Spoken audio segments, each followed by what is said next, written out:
Hello students, good morning. Corona महामारी की वजह से इतना तेजी से सारे लोग संक्रमित हो रहे हैं, जिसकी वजह से फिर बिहार सरकार ने 5 अप्रैल से 11 अप्रैल तक सभी स्कूल, कॉलेज और कोचिंग संस्थानों को बंद करने का निर्देश दिया है। और बंद होने की वजह से आपके पठन पाठन में कोई बाधा नहीं आए, इसके लिए हम सभी शिक्षक ने अपने अपने विषयों की जानकारी ऑनलाइन के माध्यम से दे रहे हैं। तो आप लोग भी ऑनलाइन जुड़े रहिए और हम सभी शिक्षक जो भी मार्गदर्शन या जो भी बताते हैं ना, आप लोग ऑनलाइन के माध्यम से उससे पढ़ते रहिए। तो हम लोग 9th क्लास में शुरू किए थे हमारे आसपास के पदार्थ, जो केमिस्ट्री का फर्स्ट चैप्टर है। और आसपास के पदार्थ के बारे में हम लोग क्लास में जिक्र भी किया था कि जैसे क्लासरूम में भी हमारे आसपास बहुत सारी वस्तुएं दिखाई देती है, आखिर में वह वस्तु क्या है, किस चीज से मिलकर बनी हुई है, उसी के बारे में हमें इस चैप्टर में जानकारी मिलेगी। आइए सबसे पहले हम लोग जानते हैं पदार्थ के बारे में। आखिर में पदार्थ है क्या? पदार्थ वे सभी वस्तुएं या दुनिया की वे सारी वस्तुएं, दुनिया की वे सारी वस्तुएं, दुनिया की वे सारी वस्तुएं, सारी वस्तुएं जिस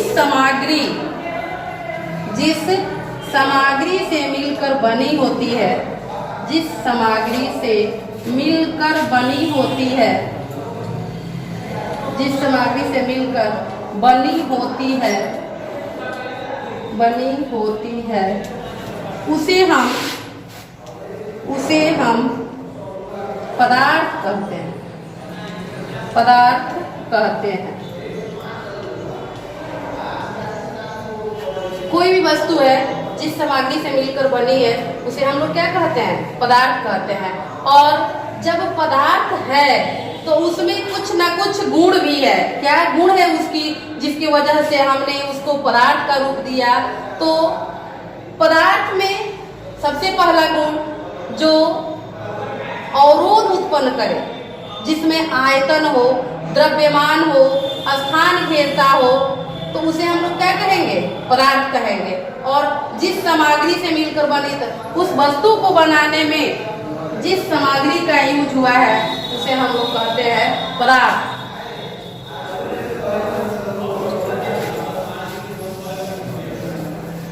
प्राचीन काल के वैज्ञानिकों ने पदार्थ को 5 तत्वों में वर्गीकृत किया। और वे 5 तत्व क्या है? धरती, वायु, अग्नि,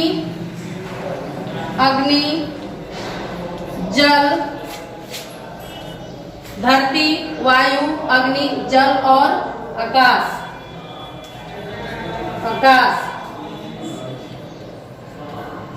इसी 5 तत्वों में प्राचीन काल के वैज्ञानिकों ने क्या किया? वर्गीकृत कर दिया। और ये 5 तत्व बहुत ही महत्वपूर्ण है। धरती, वायु, अग्नि, जल और आकाश जो है, इसी 5 तत्व से सभी वस्तुएं बनी है, चाहे वह वस्तु सजीव हो या निर्जीव हो। और उसके बाद इसी 5 तत्वों से हमारे शरीर की संरचना भी हुई है, और मरने के बाद भी हमारा शरीर इसी 5 तत्वों में विलीन हो जाता है। और आधुनिक काल के वैज्ञानिकों ने क्या किया? आधुनिक काल के वैज्ञानिकों ने पदार्थ को 2 भागों में वर्गीकृत किया। आधुनिक काल के वैज्ञानिकों ने आधुनिक माने अभी का जो चल रहा है, आधुनिक काल के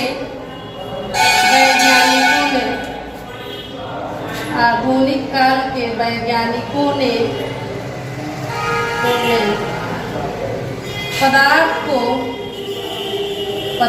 को 2 भागों में वर्गीकृत किया। 2 भागों में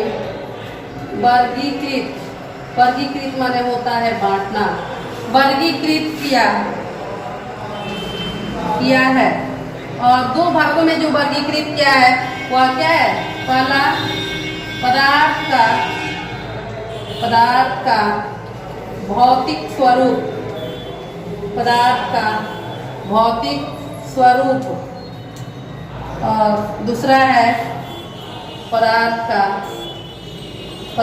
का रासायनिक स्वरूप,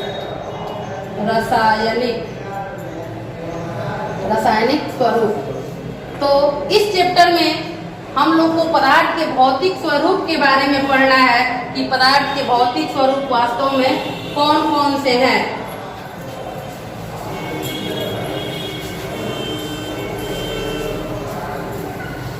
एक बार शॉर्ट में आप लोग समझिए, भौतिक स्वरूप उसको कहते हैं जिसमें फिर से पुनः वापस उसी अवस्था में आ जाए। जैसे पानी है, पानी को जब हम लोग ठंडा करते हैं तो किसका रूप ले लेता है? बर्फ का रूप ले लेता है। और फिर उसी बर्फ को यदि यहाँ पे बर्फ है और इस बर्फ को हम लोग गर्म करेंगे तो क्या बन जाएगा? पानी।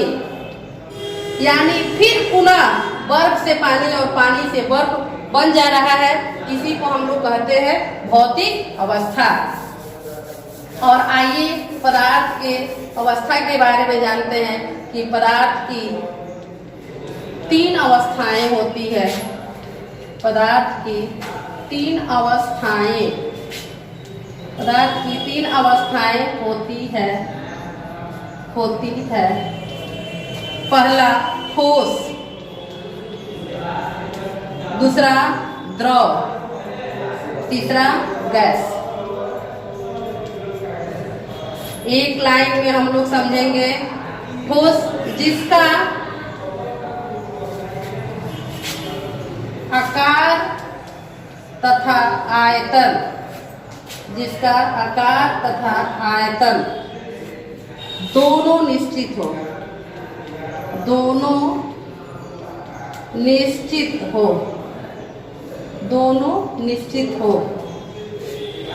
जिसका आयतन निश्चित हो, आयतन निश्चित हो, जिसका आयतन निश्चित हो तथा आकार अनिश्चित हो, तथा आकार अनिश्चित हो, आकार अनिश्चित हो। गैस में जिसका आयतन तथा आकार, जिसका आयतन तथा आकार दोनों अनिश्चित हो, दोनों अनिश्चित हो। आयतन तथा आकार जिसका दोनों निश्चित रहेगा उसको हम लोग कहेंगे ठोस। जिसका आयतन निश्चित हो तथा आकार अनिश्चित होता है उसको कहते हैं द्रव। और जिसका आयतन तथा आकार दोनों अनिश्चित है इसको कहते हैं हम लोग गैस। जैसे कि समझिए कि ये डस्टर है, इस डस्टर का आयतन भी निश्चित है और आकार भी निश्चित है। द्रव में जिसका आयतन निश्चित तथा आकार अनिश्चित, जैसे 1 लीटर पानी को यदि हम किसी मग में लेते हैं और फिर उसके बाद उसी 1 लीटर पानी को यदि किसी दूसरे बर्तन में रखते हैं तो वह पानी का आकार क्या हो जाएगा? उसी बर्तन के आकार का हो जाएगा जिस बर्तन में हम लोग उसको रखते हैं। और गैस का है कि इसका ना आकार निश्चित होता है ना आयतन निश्चित होता है, यानी दोनों इसका क्या होता है? अनिश्चित होता है। और इसके बाद फिर हम इसके अगले वीडियो में जानेंगे, इस पार्ट की जो क्वेश्चन बचे हुए हैं उसको हम लोग जानेंगे। तब तक के लिए धन्यवाद।